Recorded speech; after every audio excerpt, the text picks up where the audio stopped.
It's December 8th here in Seoul, and I'm Kim Dami. We begin with these stories making the headlines at this hour, starting with the U.S. National Defense Authorization Act. The final defense policy bill includes a call to further cement its alliance with South Korea, in line with the Washington Declaration adopted by the leaders of the two countries in April. To do that, the U.S. will keep the current 28,500 troops stationed in South Korea. Israeli Prime Minister Benjamin Netanyahu warned Hezbollah not to trigger a third Lebanon war with Israel, saying his military will turn Lebanon's capital into Gaza and Khan Yunis, while at least 350 Palestinians have been killed in Gaza in the past 24 hours. On the occasion of President Yoon Suk-yeol's visit to the Netherlands next week, South Korea is hopeful that the two countries will set up a chip alliance on top of deepening their collaboration on nuclear power, defense, and advanced technology. The National Defense Authorization Act, outlining the U.S. military budget for 2024, came out just hours ago. Washington's defense and security commitment to South Korea has again been underscored. Our An Sung-jin takes a closer look. The U.S. Senate and House Armed Services Committees have reached an agreement on the National Defense Authorization Act, which outlines next year's military spending. The committees announced the NDAA for the 2024 fiscal year on Thursday, which stated that the U.S. government maintained the current number of 28,500 U.S. armed forces in South Korea. The provision also strengthened the U.S. commitment to providing extended deterrence to South Korea.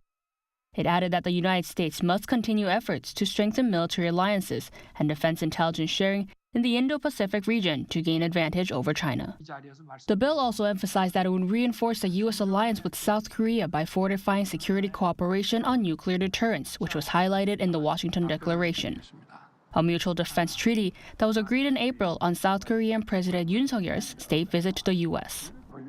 The explanatory statement by the committees also explained the conditions under which the South Korean military forces could assume operational control of the ROK U.S. combined forces on the Korean peninsula, as Congress asked to evaluate the extent to which the Korean military has achieved the conditions for this. It further requested that the Defense Department report progress to the Congress within 180 days of the enactment of the law regarding the transfer of wartime operational control to Korea. The NDAA had already been passed separately by the Senate and House before being approved by the joint committees. An Sung-jin, Arirang News. Israeli Prime Minister Benjamin Netanyahu threatened Hezbollah that Beirut will turn into Gaza if it attacks Israel. Now, the warning came as at least 350 Palestinians were reportedly killed in the past 24 hours. Our Lee Seung-ja has more. Speaking to troops on Thursday, Israeli Prime Minister Benjamin Netanyahu sent a stern warning to Hezbollah, saying that if the Lebanese militant group decides to initiate an all-out war with Israel, it will turn Beirut into Gaza. If Hezbollah chooses to start an all-out war, then it will, by its own hand, turn Beirut and southern Lebanon, not far from here, into Gaza and Khan Yunis. The warning from the Israeli Prime Minister came hours after a guided missile attack by Hezbollah killed a 60-year-old man in northern Israel. According to Gaza's health ministry on Thursday, around 350 Palestinians were killed in Israeli-led attacks in a 24-hour span, with another 1,900 injured. It added that the cumulative death toll since the start of the armed conflict has surpassed 17,000, with 46,000 injured. Meanwhile, a U.S. official said the U.S. needs to strengthen its missile defenses around the world due to the wars in Ukraine and in the Middle East, as the burden on its limited missile defense capabilities is increasing. According to Claire Gill, the Deputy Director for Regional Operations and Force Management at a hearing of the House Armed Services Committee's Strategic Forces Subcommittee on Thursday, growing geopolitical tensions around the world are increasingly burdening the U.S. military's integrated air and missile defense capabilities. He said commanders in each region continue to request missile defense units, but the military cannot meet demand and is struggling to strike a balance between high-priority regions and regions that need missile defenses immediately. Thursday's hearing focused on how missile defense systems, such as the Terminal High Altitude Area Defense and Patriot missiles, which are in high demand worldwide, but are limited in quantity, are being deployed by region and its plans to secure assets. Also mentioned was U.S. defense missile cooperation with allies like South Korea and Japan. Lee Seung-jae, Arirang News.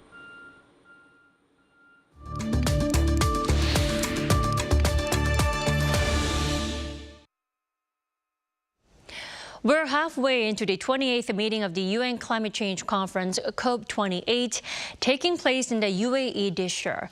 But climate talks that are seemingly more urgent than ever are in a murky middle ground regarding climate goals. For more, let's turn to Dr. John Mutter this morning. Welcome to the program. Thank you. I'm glad to be here. Dr. Mutter, there was an agreement on a loss and damage deal. The leaders also pledged to triple renewable generation capacity by 2030. What other breakthrough achievements would you highlight?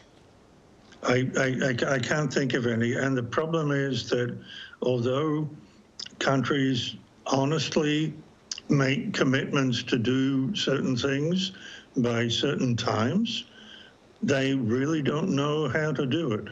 You know, we could talk about a 1.5 degree target or a 2 degree target, but nobody actually knows how to meet those targets.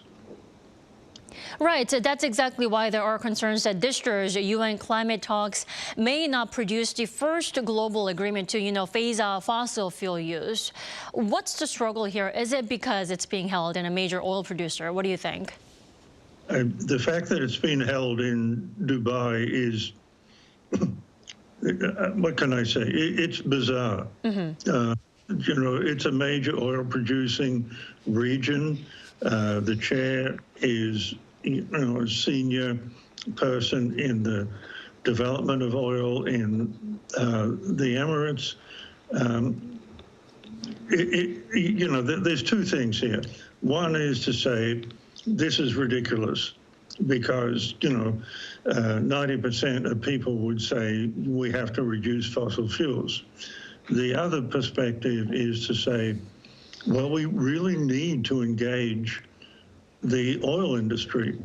If we make them enemies, there's just going to be a standoff.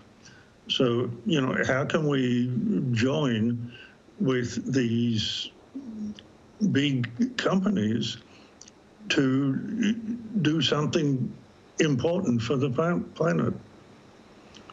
Right. In the meantime, though, it is almost official that this year, the year of 2023, will be the hottest year on record. What is it, Dr. Mutter, do you think the leaders at the climate summit must come to agree on this at this year's meeting, although there are much pessimistic opinions on the summit for now? Yeah, I mean, agreeing on temperature limits is very good, but we need to agree on some sort of technological pathway. It's all about how we reduce emissions, how we capture emissions that have already happened. We need to push the technologies that do that rather than just make vague claims about how we're going to get to some temperature target, net zero, when we don't know how to do it. Right. Now, we are speaking about the COP28, and I cannot help but talk about or address the summit's president, whose recent remarks were seen as quite controversial. So he said there is no science behind the demand to phase out fossil fuels to keep global warming below 1.5 degrees Celsius, like you mentioned earlier. Dr. Mutter, what's your take on the comment? He's wrong. He's quite simply wrong. 99% of all climate scientists would tell you that he's wrong. And I don't know where he gets his opinion from. It's certainly not from a dispassionate, close examination of the science. It's an opinion. It's not something that comes from a review of the scientific literature. That's not what he's done. Right, that's why it's remaining still controversial. Dr. Marta, before I let you go, Russian President Vladimir Putin also made it to Dubai on the occasion of the climate summit over in UAE. How active would you say Russia is in tackling global climate issues? Very modestly. Their economy very much depends on the extraction and export of fossil fuels.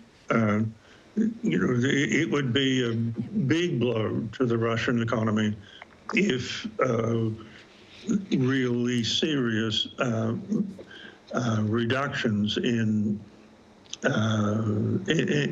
carbon dioxide emissions from fossil fuel burning were seriously curtailed. I mean, their economy depends on it, and they don't have too many alternates to what the economy depends on right now.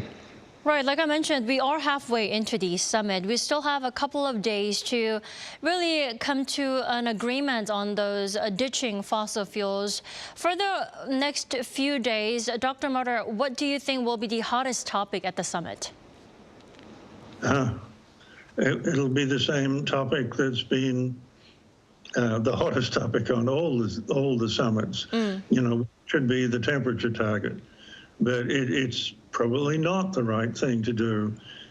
We should have technology targets. We should have, how many direct air capture systems should we be putting in place? The temperature targets, I think, are deceptive. Nobody knows how to meet them. But we know about engineering, and we know about economics, and we know how to make progress. But nobody that I know in my field is particularly impelled by the idea that at Paris, the temperature target went down from 2 degrees to 1.5 degrees. That did not motivate anybody that I know. Right. Hopefully, maybe there will not be an agreement, but maybe some sort of fruitful outcomes of that summit. Thank you so much for your insight, Dr. Marta, this morning. You have a great evening. Thank you very much. I'm pleased to be on the show.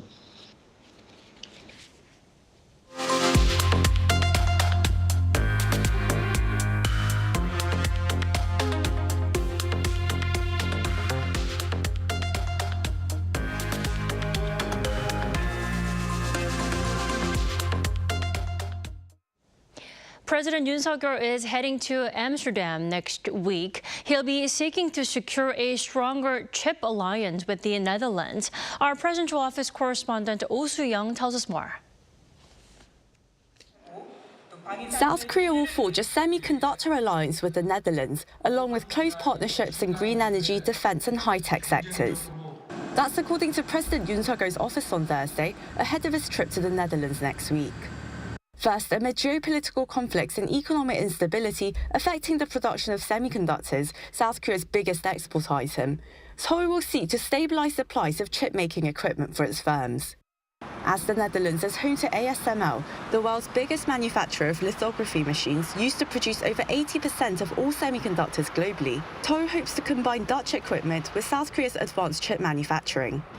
With the goal of building a chip alliance across government, firms and universities, Yoon's visit will likely include deals on forming a bilateral dialogue channel on semiconductors, as well as developing joint projects. Joined by the chiefs of memory chip giants Samsung and SK Hynix, the South Korean leader will visit ASML's headquarters, becoming the first world leader to be given a tour of the Dutch company's clean room facility. Yoon's state visit to the Netherlands, the first ever for a South Korean president, comes after the two countries elevated their ties to a strategic partnership last year, agreeing to work together in crucial industries, including semiconductors, artificial intelligence and green energy. The strategic partnership between Korea and the Netherlands will boast a security that's grounded by value-based solidarity and economic security cooperation that's based on cutting-edge technology. During this state visit, we aim to jointly respond to economic and security crises and find ways to improve supply chain vulnerabilities in strategic industries. To this end, we're discussing ways to establish a new economic and security dialogue body and hold regular consultations. Yoon's office said the two sides will closely cooperate on common security issues such as North Korea's nuclear threats and support for Ukraine. They will also promote more exchanges and collaboration in the defense industry and emerging security fields such as the military use of AI and cybersecurity. Furthermore, Yoon's state visit is expected to solidify the groundwork for cooperation in green energy, including nuclear power plants, as the Netherlands aims to build new facilities to increase its clean energy sources. Artificial intelligence, smart agriculture and logistics will also be key agenda items. We plan to discuss ways to establish an export base for Korean companies at the very center of European trade by utilizing the Netherlands' advanced infrastructure and logistics system. Economic security has been at the focus of Yoon's diplomatic outreach this year, seeking new markets and business partners for South Korea's export-dependent economy. The country's outbound shipments from October have been recovering from 13 months of negative growth on the back of stronger global demand for semiconductors. Oh Soo-young, Arirang News. Along with export curbs on urea, China is now restricting the export of ammonium phosphate. That's a raw material used in chemical fertilizers. According to the Chemical Fertilizer Network, an online platform for China's chemical fertilizer industry, China's National Development and Reform Commission announced last month the halt of export inspections for ammonium phosphate. New export procedures for ammonium phosphate have been suspended since last month. Now, the commission did not announce when inspections would resume. South Korea's dependence on China for ammonium phosphate is known to be as high as 95%, and there are concerns that if export controls continue until next year's busy farming season, supply and demand for fertilizers may be affected. We're well into December, meaning there are now some excuses to go shopping for Christmas. And South Korea's retail sector is taking advantage of this holiday as an early marketing strategy to boost consumption before the year ends. Our Lee Soo-jin reports. Christmas has already arrived in the retail sector as it's using the winter holiday as a last-ditch marketing strategy to boost consumption. South Korea's CCSI, an indicator of how consumers feel about the economy, has been declining since July. And the pessimistic consumer sentiment is being felt by department stores as operating profits of the big three all fell by double digits in the third quarter. To draw consumers, the big three department stores have built replicas of traditional Christmas markets that are bigger than ever. Here in this colossal glass house are more than 20 wooden chalets that sell seasonal beverages and souvenirs reminiscent of Europe's famous Christmas markets. Although it was inspired by Europe, the market also sells popular Korean street foods such as tteokbokki and fish cakes. To maximize holiday season sales, it was open toward the end of November and has already encouraged people to spend money. Oh, it's so beautiful, it's so cute. I really love it. I'm sure that I'll be back to buy things, for sure. We actually just bought candy apples here, and they were even better than what I imagined. And on weekends, visitors have to wait hours just to get in. It's not just department stores like this one. They've already begun using Christmas as a marketing strategy to boost consumption. Small businesses have also begun to do the same. Inside this traditional market is a cake shop run by a young entrepreneur. In a nod to her store's location, she sells cakes made out of rice cake ingredients instead of flour. She steams the rice cake into a circular shape and is decorated with colorful frosting along with cake toppers that make it look like the cakes that we typically see in bakeries. She says that she started accepting Christmas cake orders early during the second to last week of November. Even though this type of cake is usually bought by older people, around Christmas the demand goes up because young people also buy it. One expert says that all these efforts are likely to pay off. The Christmas markets and cakes will act as a catalyst of sorts that lead people to purchase items not holiday-related as well. She added that while consumers this year might not have a large disposable income, these early Christmas marketing campaigns will motivate customers to open up their wallets. 이수진, 아리랑 뉴스.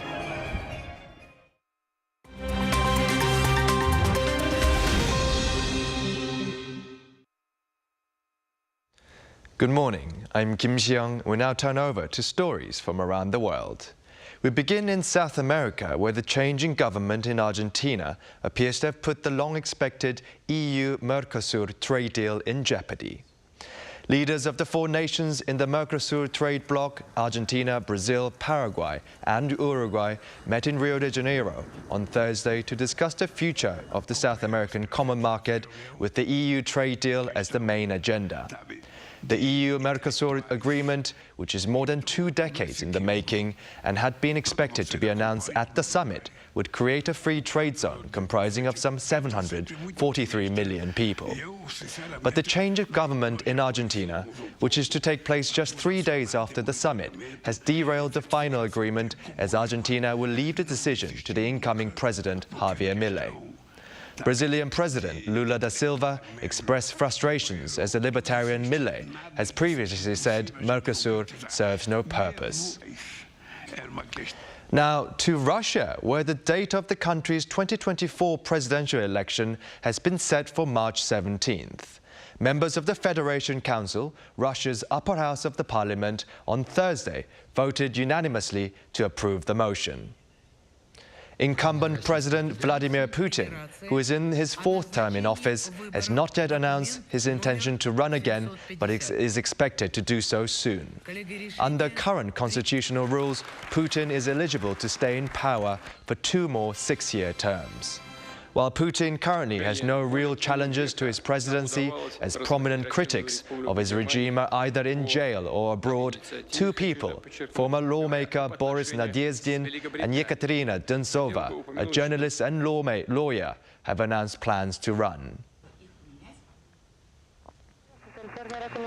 Authorities in Colombia and Brazil are cracking down on illegal mining in the Amazon rainforest. According to the Colombian Armed Forces, on Wednesday, the countries have destroyed 19 illegal gold mining dredges which are polluting rivers with mercury. Authorities reported that the illegal gold mines were producing about 23 kilograms of gold a month, worth some $1.5 million. The current bilateral operation is backed by the US and targets facilities run by the transnational criminal group Familia del Norte. Those mines reportedly dumped around 114,000 grams of mercury, polluting 68 million liters of water every month. Now, for our final story, we go to China's Sichuan province, where the deepest and largest underground lab in the world became operational on Thursday. The Deep Underground and Ultra-Low Radiation Background Facility for Frontier Physics Experiments is 2,400 meters down underneath the Jinping Mountain. According to scientists, the extreme depth of the facility makes it suitable for the study of dark matter.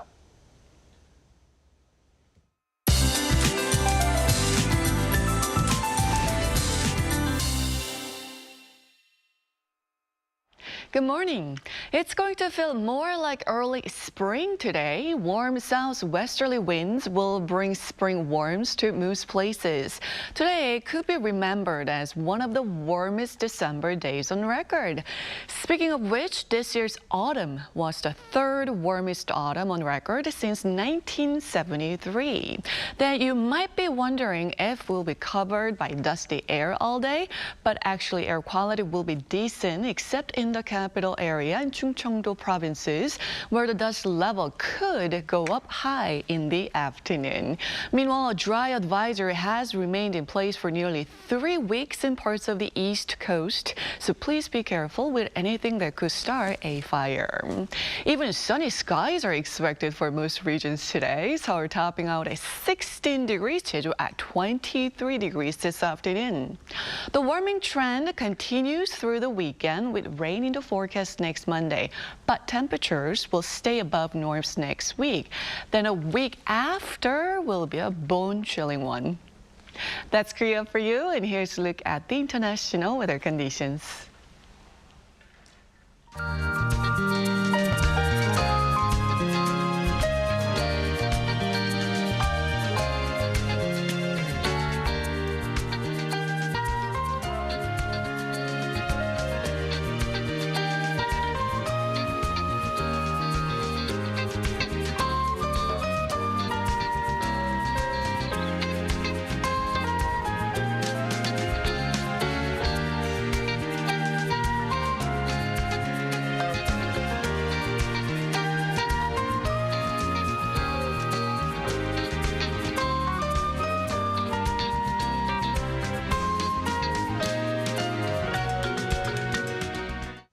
We thank you for watching New Day at Arirang. We'll be back next week for a Monday's edition at the same time, 9 a.m. Korea time. Enjoy your weekend.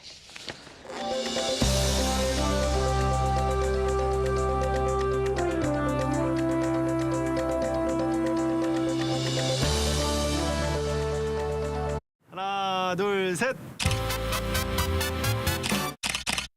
Hey, Mr. Cupid, who's wrong? Make sure you listen to what I say. I may be stupid or quite naive.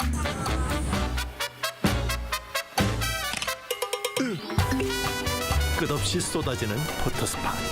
휴대폰 한 대로 감당할 수 있겠니? Arrow straight through my heart. 한국에 오면 먹어야죠.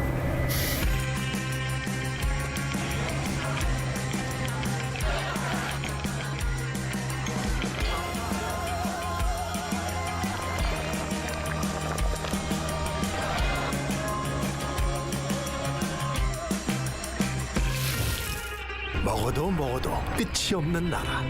감당할 수 있겠니?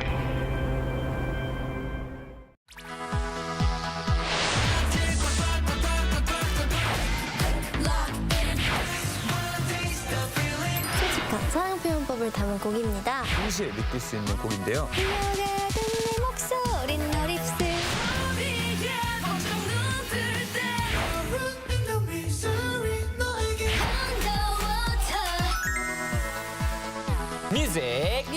뮤직.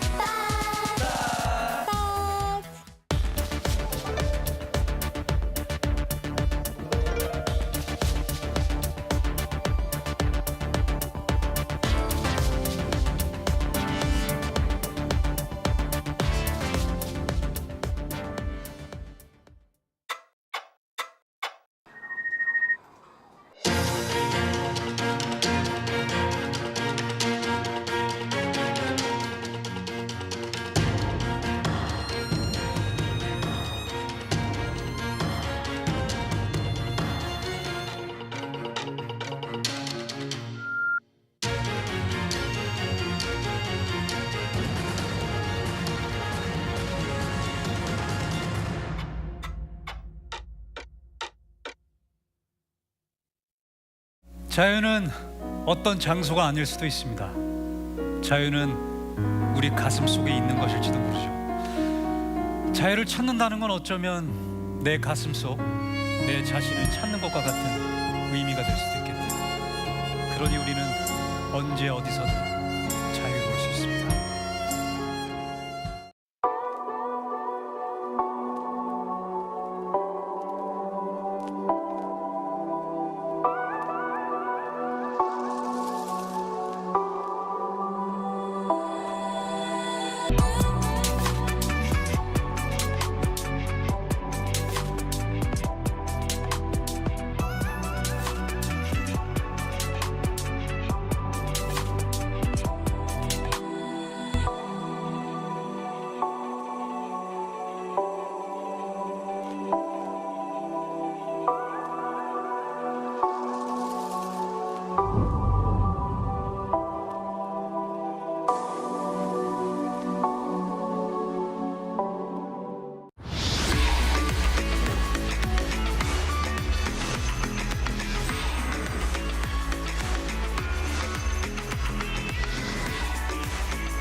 Lotte takes a new leap beyond its boundaries.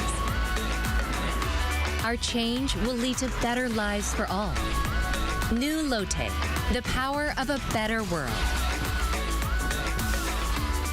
New today, better tomorrow. Lotte. Welcome.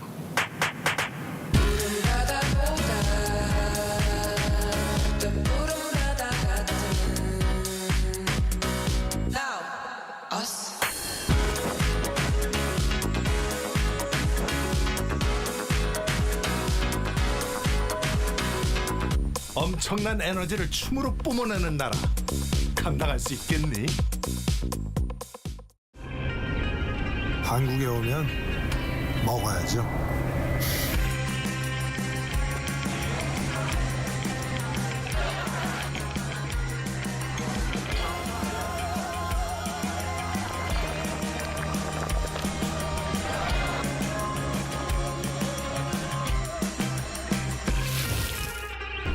먹어도 끝이 없는 나라. 감당할 수 있겠니?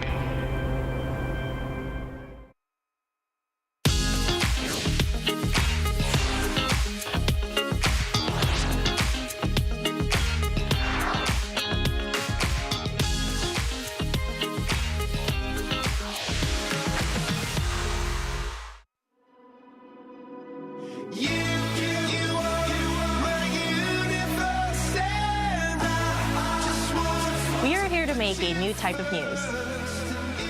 New insights, new styles, and new topics every day. We are News Generation. Making news just for you. It's Friday, December 8th here in Seoul. I'm Song Yujin filling in for Shin Yoon, and you're watching News Generation. Joining me in the studio is Cheska Dainha. Happy Friday, everyone! Happy Friday! And Walter Lee. Lovely to be here. Now, both are here to speak on behalf of people in their 20s and 30s. Now, as usual, we're going to begin with the news feed, which covers different hashtags and news items that have been trending on social media over the past 24 hours. Starting in Korea, there is a growing concern about smishing, a term used for phishing through text messages. According to the Ulsan Metropolitan Police, a civil servant's phone sent a message to 200 of his acquaintances on Tuesday that his father passed away. The message included a URL containing a malicious code. Now, this technique is referred to as the zombie phone method in Korea. It involves infecting one's cell phone with a virus, which then sends text to numbers in that person's phone book. Clicking on the link could result in unauthorized transactions from your bank account. Now, shifting our focus to Thailand, the Songkran Festival has been recognized as a UNESCO Intangible Cultural Heritage. The announcement was made at the Intergovernmental Committee meeting for Safeguarding Intangible Cultural Heritage in Botswana on Wednesday. This comes more than 3 years after the Thai government initially submitted the application. The Songkran Festival, a traditional Thai New Year celebration, involves nationwide celebrations from April 13th to 15th every year. Now, back here in Korea, how would you feel if your upstairs or downstairs neighbor decided to cook meat on the veranda? A recently uploaded photo on an online community has sparked a heated debate among users. The image shows the uploader grilling meat in what appears to be a veranda-like space. Now, some argue that this action is inconsiderate because the smell could go upstairs, while others argue it's not a big deal. So here in the studio, I want to ask you, what are your thoughts on this matter or this photo? First of all, looking at that VCR made me extremely hungry. I knew you were going to say that. Yeah, it looks so good. But to be honestly, from my point of view, I don't think it's actually a bad thing because I'm at home, and to be honest with you, the smell of cooking doesn't bother me at all, and if anything, it kind of entices me to eat more. Yeah, gives you inspiration sometimes. Exactly, which may be actually more of a bad thing because then I feel hungry, even if I've already ate. But I can imagine there are more, I guess, serious situations where it might disrupt neighbors. For example, the last apartment that I lived in, they had smokers living, let's say, on very high floors, and they would throw their cigarette butts out of the windows, which would land on the veranda. Now, that's the sort of thing that I wouldn't tolerate. But when it comes to cooking, I mean, that's not their. It's really not a big deal in my opinion. You can always shut the window, and until the cooking's over. I mean, when you cook, most likely the person upstairs is going to smell your cooking as well. So it's not that big of a deal, in my opinion. Yeah, but if that smell kind of gets your fresh laundry, I think that's some of the reasons why some are saying that this could be a problem. Now, what are your thoughts, Cheska? I agree with you, Eugen. I think I can provide a little bit more different opinion, but this is certainly a tricky issue because much like the noise controversy that happens between floors in the apartment, you know, I think given the setting of your home, whether it be a metropolitan apartment where ventilation or sound isn't as well done as some European villas, I think people do get very, very sensitive and the tolerance rate kind of goes down when these things happen. And especially if you're grilling something in a Korean apartment veranda, you know, the kimchi smells and the grill, which is delicious. I know, I know Walter is extremely excited. But it is a bit annoying when the smell kind of gets into your house. And just like what he said, especially the smoking too. I know there are smokers who smoke in the bathroom and they open the vents and actually travels through the pipe all throughout the apartment. So even my villas, they always have announcements about that. So I can understand why some people are frustrated and this kind of controversy goes on in apartments. Right, hope this uploader and his neighbor settles down peacefully. All right, that was our news feed for this Friday. We're now going to move on to our main discussion topic of the day. Today, we're going to explore a type of phobia that might not be as widely recognized as arachnophobia or aerophobia. So, have you ever heard of tourism-phobia? If you haven't, let's tune in to my AI voice secretary. Have you ever thought of what it would be like to live in an iconic tourist destination like Venice or Santorini? Residents often find themselves grappling with an overwhelming number of tourists, especially during the holiday and vacation periods. This has given rise to what is known as tourism-phobia, which refers to the fear, aversion, and social discomfort experienced by these residents towards tourists. In some regions, the sentiment has escalated to the point where residents have initiated anti-tourist protests. Also, I can't help but feel that this phobia is becoming a more pressing issue these days, especially with the recovery in the number of tourists this year after COVID. And it seems like this has become a growing concern for a lot of tourist spots here in Korea. It's very true. And I think post-COVID, you know, both domestic and international people have been traveling a lot more and a lot more frequently, obviously, because I think everyone has been dying. Yeah, we've been waiting so much. I know, dying to book that ticket and just leave, right? We have reported a number of incidents where, you know, tickets have been overbooked and people are crowded in the airport. So obviously, in a very high popular tourist cities and sites, overcrowding, over-tourism has become a malaise. Like in Korea, there is Bukchon Hanok Village, very popular among tourists and very beautiful, right? And this area has expressed extreme discomfort because of the tourists. And just to give you the number of how escalated the situation is, according to the stats released from Korea Culture and Tourism Institute, in just the last 2 years, foreign travelers has increased to about 400%.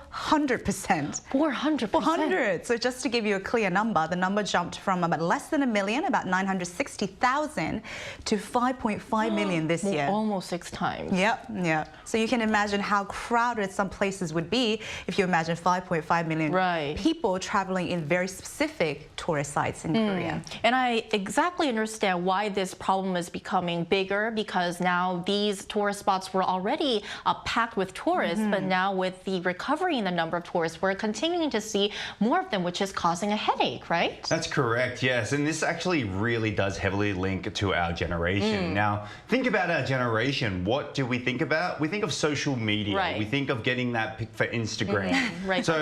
Exactly. Social media is the best form of advertising. I mean, it's free advertising for tourist companies. It's free advertising for restaurants, etc. So once something goes viral, and very often things do, people flock to that restaurant. People flock to that area. It's just the way our generation is now, you know, going through the motions.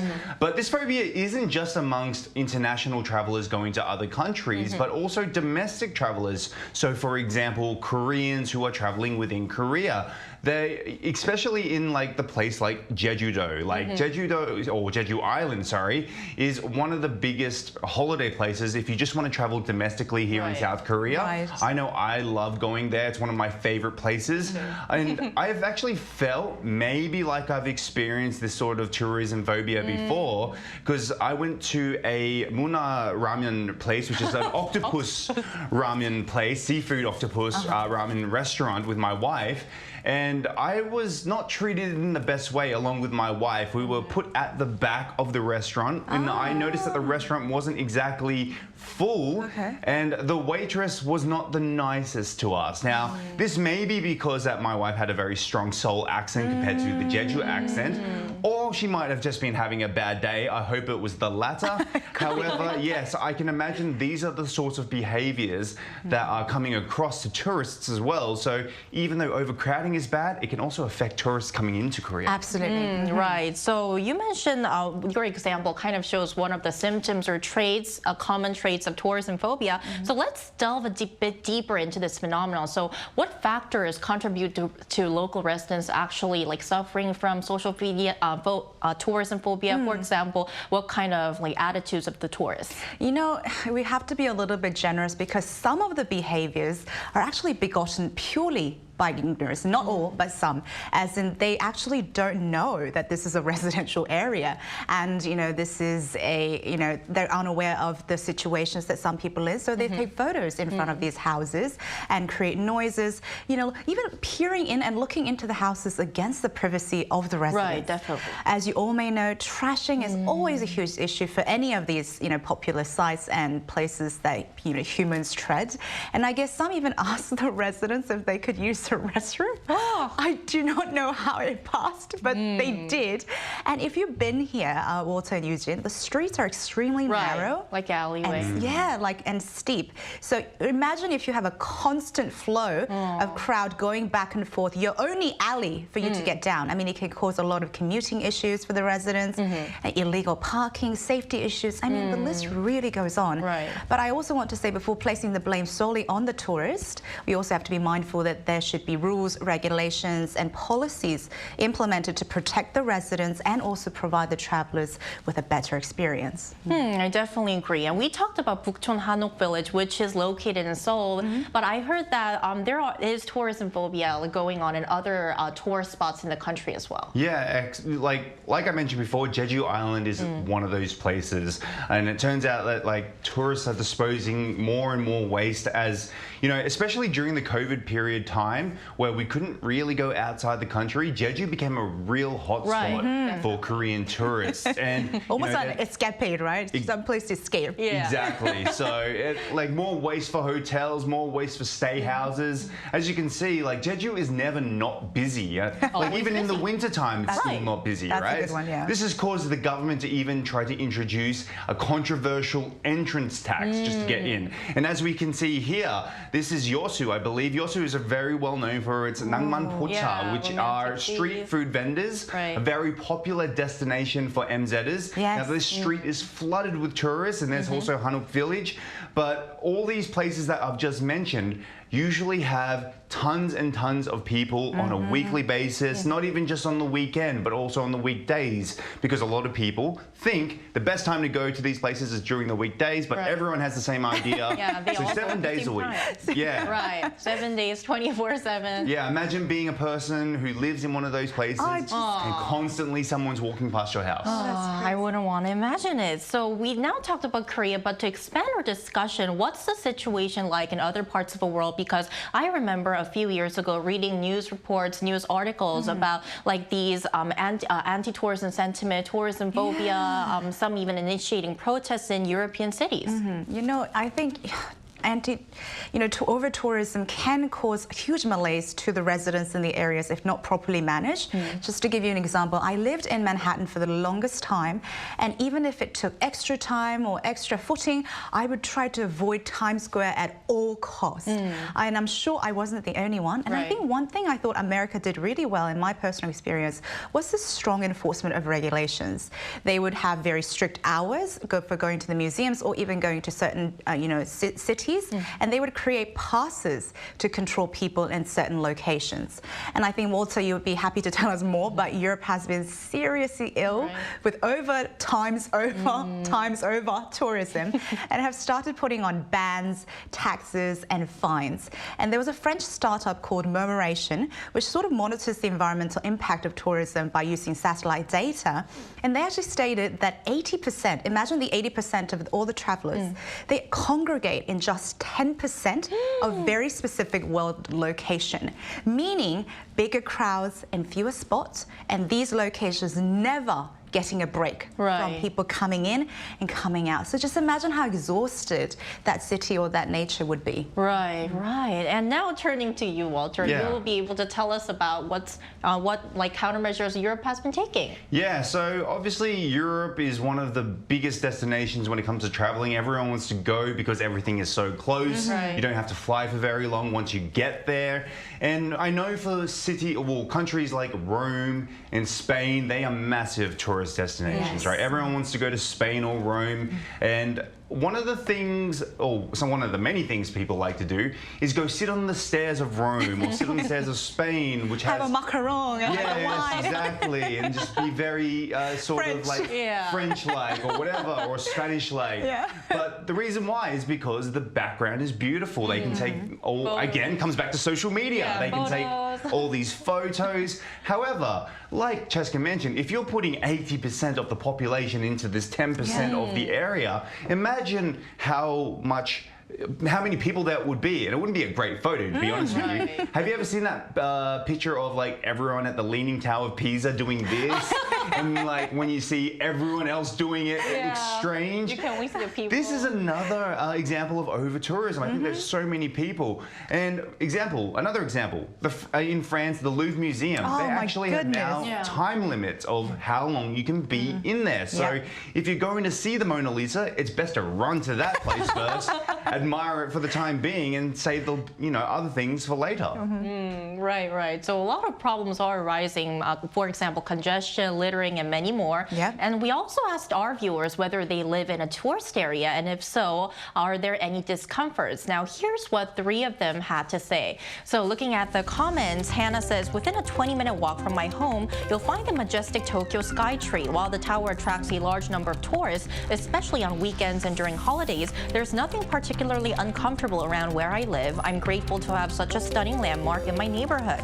Reese Alex says, I live in a pilgrimage area in the Philippines, and the influx of tourists and visitors during certain times of the year can be a source of irritation. There is heavy traffic and large crowds that disrupt the regular rhythm of everyday life and can be such a hassle in terms of pollution, trash, as well as health and safety issues. Giselle says, I lived very close to a tourist area for about 5 years. The negative is the crowdedness, along with people walking very slow as they take in all the famous sights around them.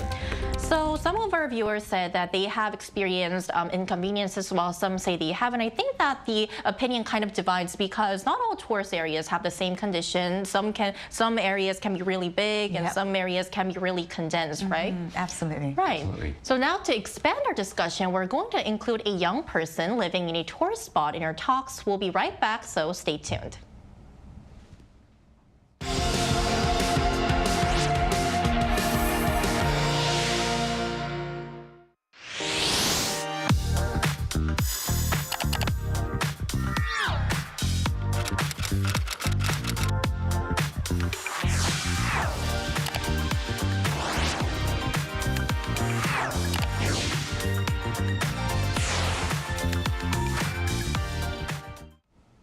So joining us today is Dana Dempsey, a Gen Z living in Cairo agent. Welcome, Dana, to the show. Good morning. Thanks for having me. Thank you for joining us. Now, we've been talking about this all day, but is your neighborhood often crowded with tourists? And if so, have you encountered any inconveniences due to the presence of tourists in your area? First of all, I just want to say that I actually visited Seoul earlier this year, so I'm sorry if I contributed to the chaos. However, I never asked a neighbor to use their bathroom, so I hope that helps. Yeah, I actually live in Cairo, so there are quite a lot of tourists often, but because it's such a large city and the tourist sites are quite isolated, I don't often see them or feel their presence. You know, there's a common notion that residents who live near or around the tourist spots don't often visit these spots themselves. And as I said, when I lived in Manhattan, I was trying to avoid Times Square at all costs. Is this true in your experience? Oh, definitely. I would say most of my Egyptian friends hadn't visited the pyramids until they were in their late teens to early 20s. I mean, it's right in the middle of the city, so you do drive past it when you're getting to certain places, so it's nothing new to them. And I think the convenience of having it right there just makes them less motivated to go see it up close. I'm so glad that obviously you don't have the experience of having tourists going past your house all the time or taking photos or asking to use your bathroom. I hope you wouldn't ask people to, you wouldn't let people in and use your bathroom. You might be a very nice person, but I know I wouldn't be. I wouldn't either. But from your perspective, what measures would you like to see your government take to address the inconvenience? You said you haven't had personal experiences, but at least what you know of that can affect other people.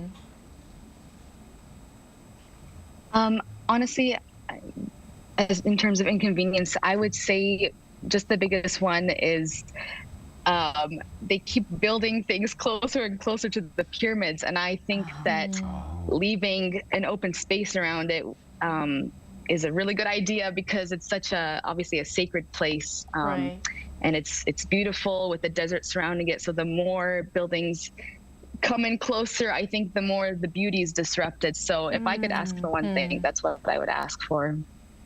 All right. Thank you, Dana, so much for your valuable insights. We appreciate it. Thank you so much. So Dana gave us like a really valuable, good solution, and I want to bring the discussion back here in the studio. So in your opinion, like we've been talking about tourism phobia and how Korea is grappling with it. Yes. So any suggestions for the Korean government or local government so that they could alleviate these concerns and headaches of the locals? I mean, I hope they watch our news because we have some 2 cents of ours to give.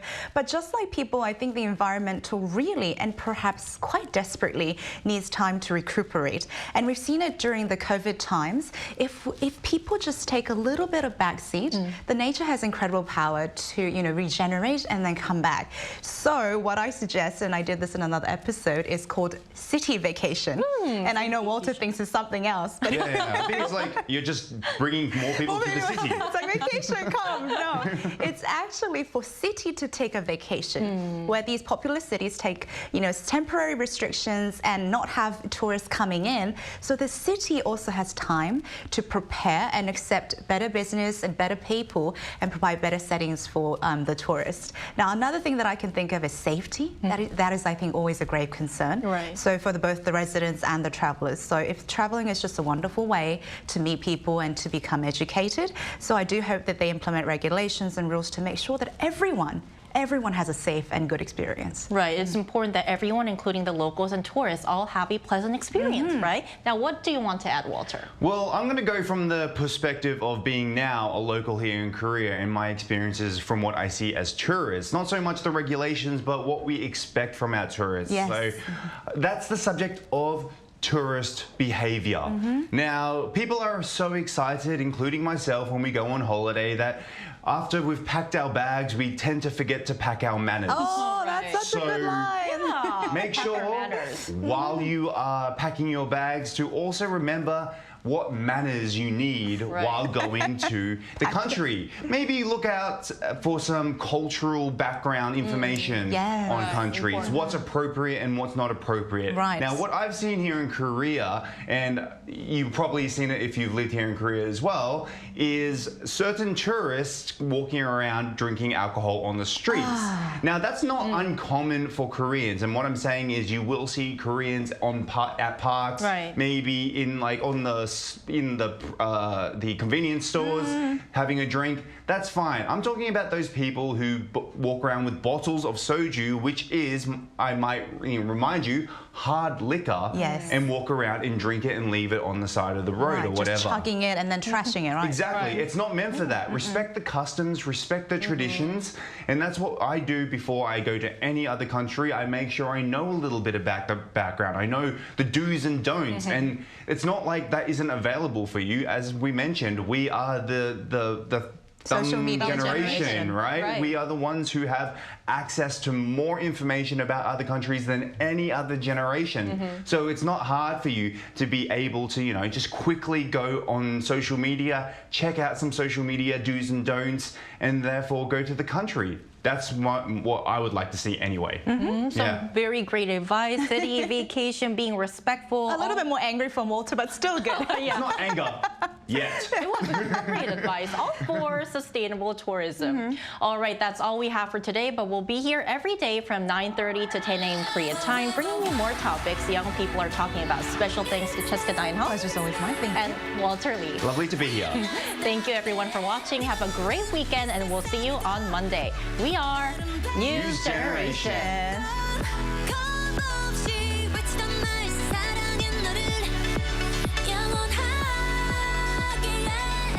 하나, 둘, 셋.